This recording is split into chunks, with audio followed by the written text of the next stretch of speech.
Hey there, welcome to the MLB DFS build. I'm Kevin Roberts, joined with Taylor Smith. We're going to go over this tiny 5-game main slate over at DraftKings. Obviously, tonight is Thursday Night Football.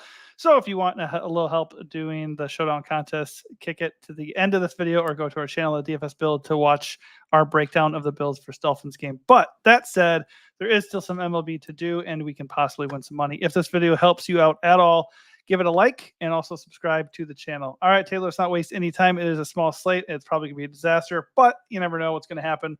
We got the Marlins visiting the Nationals. Darren McCacken, I think that's how you say his name, and he'll be taking on the Nats, and the Marlins will be going up against Mitchell Parker. Nothing really stands out for me here. Not a lot of power for the Marlins. Obviously, it's not a super friendly. I don't think it's a good park for hitting, is it? It's kind of like a middle of the road park. It's better than Marlins Park. That's true. So I guess I would look at the Nats here. That's probably my main focus. McCacken's numbers do not look good, small sample size, but giving up over a 220 ISO to both sides of the ball, not striking anybody out at all. 12% walk rate against righties. I think the Nats look pretty good. They look pretty good. And then on the other side, you can play Mitchell Parker here for sure because the Marlins are not very scary and they do have a 25% collective whiff rate. So that's probably where I'm at. Parker is pretty cheap at 6.8K. So he is interesting. And then I kind of like the Nationals on a small slate. Yeah, I think Washington's okay. They have a pretty high total. It's over 5, which is, pretty high for Washington in particular. Certainly so. I, to be honest, know nothing about McCahan. Strikeout rate's low. Hey, I watched a clip and it said McCacken. The announcer said McCacken. Yeah. Okay, whatever. Yeah, like they're a fine stack. It's a high total and all that. Good matchup. If they're going to be chalky, though, are they going to be chalky? I mean, they certainly could be. McCacken, whatever. Hey, if I got it wrong, some professional MLB announcer got it wrong.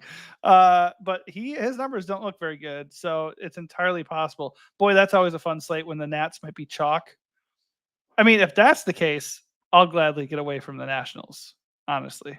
Yeah, like it's not a great slate, but it's a bad offense that's going to be popular. Then that's a pretty easy case to make to fade them.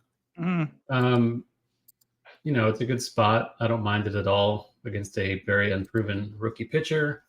Mitchell Parker's not really an exciting pitching option, though. I think it's an okay enough pitching slate, even though it's not great. We do have options elsewhere in better spots. Let's see what I have of Mitch Parker as of now. Don't even have him at all. So he's in 0% of my lineups as of 11:45 a.m. Pacific. Yeah, I'm really not very exposed to this game. It's kind of a fade all around for me. I think for me, it just comes down to the ownership. If the Nationals are chalky, I'm going elsewhere without even thinking twice. If they are not chalky, they do grade out well here for sure. All right, Rays and Guardians in Cleveland. Ryan Pepio taking on the Guardians. Did I get that one right? I feel like if you watch like 5 games though of a baseball game, the announcers will say the different way five times. It's crazy. Anyways, I've heard Pepiot for sure few times by professional MLB announcers. So some people do not know what they're talking about. It is not Pepiot. I can say that with confidence. I know that. I'm just saying. Some people they've been getting wrong at a high level. Okay, so we got Pepiot. Pepio facing the Guardians. Obviously not a good strikeout matchup. They only strike out about 21% of the time, and they do have some power with a 164 ISO. Best to attack him from the left side, but he's not really a guy I like to go on my way to attack. He is not bad. Gavin Williams, also good prospect. His numbers don't look amazing, but the Rays are not very imposing. Only 128 collective ISO, and they do strike out almost 25% of the time. So I don't mind Pepio here, but it's not really a high strikeout matchup. I think that for the most part, I'm just into Gavin Williams at his 7.4K price tag. Yeah, he looks good. Probably my second favorite cheap option. We'll get to the other one later.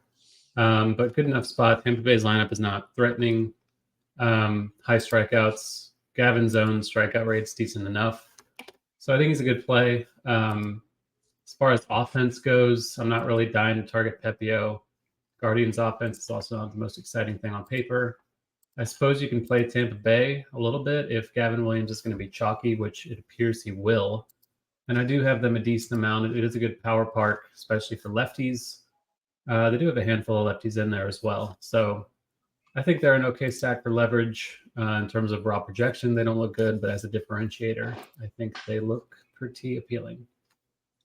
All righty. Moving on, we have the Red Sox and Yankees at Yankee Stadium. Cooper Criswell taking on the Yanks. Obviously, that's not very fun. His numbers are not bad, but things get a little bit worse against the right side. His strikeout numbers are not really good, so I don't have any interest in him in a tough park against a very good offense. On the other side, Nestor Cortez, he grades out as one of the better ceiling pitchers, but obviously, the Red Sox in a hitter's park, it's not a fun matchup by any means. 180 collective ISO, but they do bring in a 29% K rate collectively. So I think, given the slate, Cortez looks pretty good at 8K flat. But if he is going to garner ownership, let's see, he's coming in at about 26%. I think I'd play both sides here for sure. I think the Yankees look fine, and I think the Red Sox are definitely viable based on ownership. But I mean, the pitching isn't great today, so I like Cortez a little bit. Yeah, Cortez is kind of the default SP1, I think. I guess you could say it's Bryce Miller, like a co-SP1, but I'm leaning toward Cortez, like you said, high strikeout lineup. It's boosted a bit by Trevor Story and his 9 plate appearances, but he's a pretty high strikeout hitter anyway. So it is a good spot. They've been kind of fucking around with his pitch count lately, which is a little concerning. But, it's a short slate, not many ways to go. I think 48 pitches last game. Yeah, I think he came in after someone else, or they were piggybacking or something like that. It was a weird situation. But assuming we don't get any word that he's limited intentionally, I'm still going to play him. He's cheap enough. Mm-hmm. Boston for leverage, like you said, is good, though. They have some really good hitters in the heart of the order. Tyler O'Neill in particular stands out as a lefty masher, they say. And the Yankees against Criswell, I like them quite a bit. They've been pretty poopy lately, but short slate, good spot. Not a tough pitcher they're going against, and good park. So pretty easy case to make for the Yanks. Yeah. By the way, when was it here? Okay. Back when Judge hit his 51st homer, we did a show, and I asked you, do you think he can break the record this year? And you said he'll probably break the Yankees record.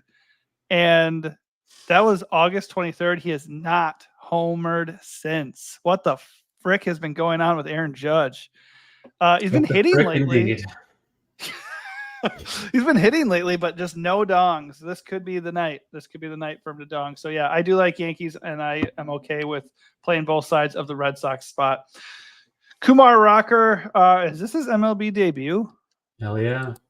Okay, so I know he's a highly touted prospect for sure. So that's interesting. Is he going to be limited at all? Probably. I don't think he's thrown more than like 72 pitches in a game this season. They're going to limit him innings-wise. So if he wasn't limited, I'd be a lot more interested against the Mariners. So as things stand, the Mariners they have a little bit of pop, but not really a hitter's park in Seattle. And they do strike out almost 26% of the time. Given the small slate at 8.5K, as long as he's not going to be like crazy limited, I don't mind him. I mean, there's really nice upside there. I don't think he's going to be very owned, coming in at, like not 13% on a 5-game slate. Yeah, I like him a little bit. On the other side, Bryce Miller is probably going to be chalky. He's coming in as the highest owned pitcher by a lot, 45%. So that makes me like the Rangers on a 5-game slate for sure. They don't strike out that much, and they're quite talented. Their collective ISO isn't very imposing, only 135. But I mean, a lot of their power does come from the left side, and he is giving up a 197 ISO to lefties. But none of that really matters that much. To me, it's just about Bryce Miller is the most expensive arm on the slate. Yes, he's good. I think we're going to play both sides of it. But if he's going to be 45% owned and possibly more on a 5-game slate, I definitely want some Rangers. Yeah, so Rocker, if he's limited, obviously if he wasn't limited, he might be the SP1 chalkiest play on the slate. So the fact that he likely should lower his ownership. He's also a rookie making his MLB debut. We've seen this go every possible way. The matchup being so good makes me still interested. If it was a 10-gamer, I probably wouldn't be, but on a 5-gamer, I'm happy to play him a little bit. Not a ton, but he's worth a shot. As far as the bats go, I don't really have much interest. Like Texas's lineup is just really butthole right now with no Corey Seager in it. You typically want lefties against Miller, and it's like Josh Smith, Nate Lowe, Jonah Heim, and Leody Taveras. Like that is not something to get excited about. I'm not like I think Bryce Miller's okay. I'm not playing him as much as I'm playing Cortez as of now. But at the same time, I would still rather target Cortez with Red Sox than target Miller with the Rangers. Yeah, that's totally fair. That's a good point about Seager being out. That obviously limits the impact of the lefty splits coming against Bryce. But yeah, all right. Last game of the night, we got Brewers visiting the Giants in the Bay Area. Frankie Montas staking on the Giants. They have a nice 27.7 K rate, so he actually looks pretty good. He is 7.9 K. I like him a good amount. They do have some power, 174 collective ISO, and the best way to attack him is from the left side, which they have a good amount of those guys. But as you always say, once pitching changes are made, they start bringing guys to the bench and subbing guys out. So the Giants are always a little bit dicey. Plus, it is a pitcher-friendly park. So I think if Montas is going to be owned, he's coming in second most owned at 28%. I think you can absolutely try leveraging him with some Giant stacks, but I am on the Frankie side. And then the Brewers are taking on Hayden Birdsong, who is up for best name of all time. But pitcher park for him too, very cheap at 6.3. Looks like the best SP2 of the slate. Brewers don't strike out at a crazy rate, almost 24%. It's about average. So I think it's fine considering he has a nice K rate himself. I'm probably Birdsong here over the Brewers, and I'm Frankie over the Giants. So it's just a pitching game for me. Yeah, I think Birdsong is the SP2 I like the most. I'm a bit concerned that he has a 15% walk rate. It's not good. Things can unravel pretty quickly as a result of that. But short slate, he's cheap. If you play him, it's pretty easy to pay up for teams like the Yankees or whoever. There really aren't many teams to pay for except the Yankees, to be honest. But that's what I can do there. I'm not really on Montas. I understand it's a good spot on the road, but he's going to be chalky. I'm much more on the Giants. They're my highest owned stack as of right now.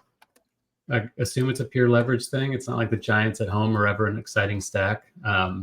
Did do some damage last night, though, and it's not a bad lineup really on paper. So Montas has been pretty good of late, but in general, he's not necessarily an ace. So I'm willing to target him on a short slate. Pure leverage, I think. Yeah, I think on a 5-game slate, this is like the best spot to just really focus on leverage stacks for the most part. I mean, we're going to have to eat some chalk to a certain degree, but I mean, in looking at the leverage spots, I'm assuming you're looking at the Giants as the best leverage stack that you feel most comfortable with, or is there another one? Giants and Rays. I feel okay about the Rays in a good park. Yeah, Kevin Williams is 7.4K. Is going to be a little bit tough to get away from that. But if you love Birdsong, maybe it's not so difficult. Yeah, you can play like Birdsong with Miller or Cortez and not play Williams. There's a route for that, or Kumar Rocker. Yep, for sure. All right, that is going to do it for us. Hopefully this helps you out a little bit. If it did, give this video a like and also subscribe to the channel. If you are looking for Thursday Night Football DFS picks, you can catch that video at the end of this one as well. All right, thanks for watching and good luck.